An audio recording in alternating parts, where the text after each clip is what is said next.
প্রায় ৩০০ বছরেরও বেশি সময় ধরে পূজিত হয়ে আসছে বালুরঘাটের শ্রী শ্রী বুড়ি কালী মা।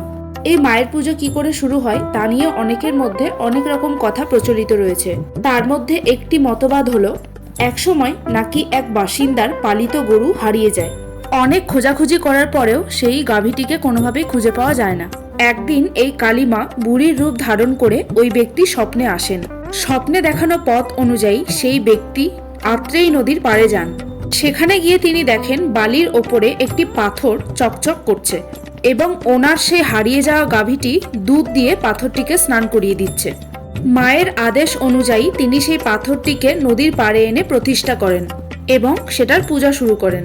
তখন থেকেই চলে আসছে বুড়ি কালী মার পুজো। অনেকে বলেন বুড়ি কালী, অনেকে আবার বুড়া মা বলেও ডাকেন। সারা বছরই সকাল সন্ধ্যা নিয়ম মেনে পুজো হয়, কিন্তু মূল পুজো হয় দীপান্বিতার রাতে, অর্থাৎ দীপাবলির রাতে। দীপাবলির দিন বালুরঘাট শহর ছাড়াও জেলার অন্যান্য প্রান্ত থেকেও প্রচুর লোক আসে। মায়ের পুজোকে কেন্দ্র করে ভক্তদের ঢল নামে। এছাড়া কৌশিকী অমাবস্যা, চৈত্র সংক্রান্তিতেও মায়ের পুজো হয়। পুজোতে বলি দেওয়া হয় পাঠা, বোয়াল মাছ, শোল মাছ এগুলো।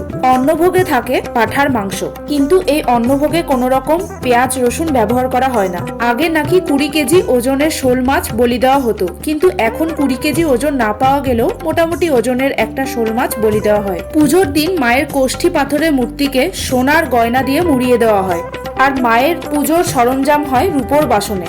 এপার এবং ওপার বাংলার দিনাজপুর জেলার অধিষ্ঠাত্রী দেবী বলে মানা হয় বুড়ি কালী মাকে। তো চলো সবাই মিলে বলা যাক জয় মা বুড়ি কালী মার জয়।